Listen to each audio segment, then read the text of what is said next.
ഒരു നാട്ടില് ഒരു ചെറിയ വീടുണ്ടായിരുന്നു.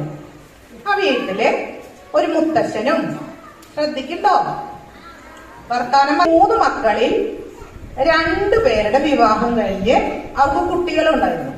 അപ്പൊ ആ വീട്ടില് ആകെ 11 ആളുകളുണ്ട്. വീട്ടിലാകെ 2 മുറിയേ ഉള്ളൂ. അപ്പൊ ആ വീട്ടിൽ എല്ലാവർക്കും കൂടി താമസിക്കാൻ പറ്റുന്നില്ല. അപ്പൊ എന്ത് ചെയ്തു? അതിലുള്ള ഓരോരുത്തർ വേറെ വീട് വെച്ചിട്ട് പോകും, അല്ലേ? എല്ലാവരും കൂടി ഒരു വീട്ടിൽ താമസിക്കാൻ പറ്റാതെ ആയി കഴിഞ്ഞാൽ വേറെ വേറെ വീടുകളിലേക്ക് മാറും. അപ്പൊ അങ്ങനെ ഉണ്ണിമോളുടെ അച്ഛൻ ഒരു വീട് വെച്ചു. ആ വീട്ടില് ഉണ്ണിമോളും അച്ഛനും അമ്മയും ഉണ്ണിമോളുടെ ചേച്ചി ഉണ്ടായിരുന്നു. ഉണ്ണിമോളുടെ അച്ഛൻ ഉണ്ണിമോൾക്ക് കുറെ കഥകൾ പറഞ്ഞു കൊടുക്കും.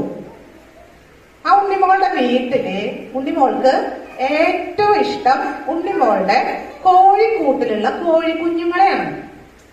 ഈ കോഴിക്കുഞ്ഞുങ്ങളെ ഉണ്ണിമോള് തീറ്റയൊക്കെ കൊടുത്ത് വളർത്തും. സ്കൂളിൽ പോയി വന്നു കഴിഞ്ഞാൽ എല്ലാവരെയും പോയി നോക്കും. കുറെ നാള് കഴിഞ്ഞപ്പോ ഈ കോഴിക്കുഞ്ഞുങ്ങൾ വലുതായി. അപ്പൊ അവര് ഉണ്ണിമോളുടെ മുറ്റത്തൊന്നും നടക്കാറില്ല, മറ്റു പറമ്പുകളിലേക്കൊക്കെ പോയി. അപ്പൊ ഉണ്ണിമോള് വന്നു കഴിഞ്ഞാൽ കോഴികളെ ഒന്നും കാണില്ല. വൈകുന്നേരം ആയാലും അവര് തിരിച്ചു വരുള്ളൂ. ഉണ്ണിമോൾക്ക് കൂട്ടുകാരൊന്നും ഇല്ലാത്ത പോലെ ഉണ്ണിമോളും ചേച്ചിയും കൂടിയൊക്കെ കളിക്കും. ഉണ്ണിമോളുടെ വീടാണെങ്കിലോ ഒരു പാടത്തിന്റെ അരികിലായിരുന്നു. അങ്ങനെ ഒരു ദിവസം പാടത്ത് കൊയ്ത്തൊക്കെ കഴിഞ്ഞപ്പോ പാടത്ത് താറാവ് കൂട്ടങ്ങൾ വന്നു. എന്താ വന്നത്?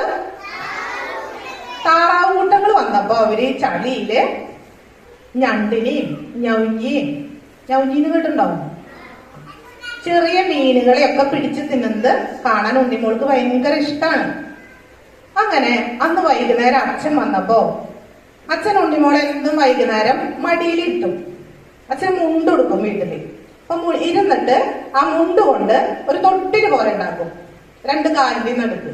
ആ മടിയിലിരുത്തിയിട്ട് ഉണ്ണിമോളോട് കുറെ കാര്യങ്ങൾ വർത്താനം പറയും. നിങ്ങൾ സ്കൂളിലെ കാര്യങ്ങൾ വീട്ടിൽ പോയി പറയില്ലേ, വിശേഷങ്ങൾ പറയില്ലേ, അതുപോലെ ഉണ്ണിമോൾ എല്ലാ വിശേഷവും അച്ഛനോട് പറയും. അപ്പൊ അങ്ങനെ ഉണ്ണിമോള് പറഞ്ഞു, ഇവിടെ കുറെ താറാവുകൾ വന്നിട്ടു, അതുപോലെ ഒരു താറാവുകാരനും ഉണ്ടായിരുന്നു. അവരെന്നിട്ട് തിരിച്ചുപോയി. ഇപ്പൊ താറാവിനെ കാണാൻ പറ്റുന്നില്ല.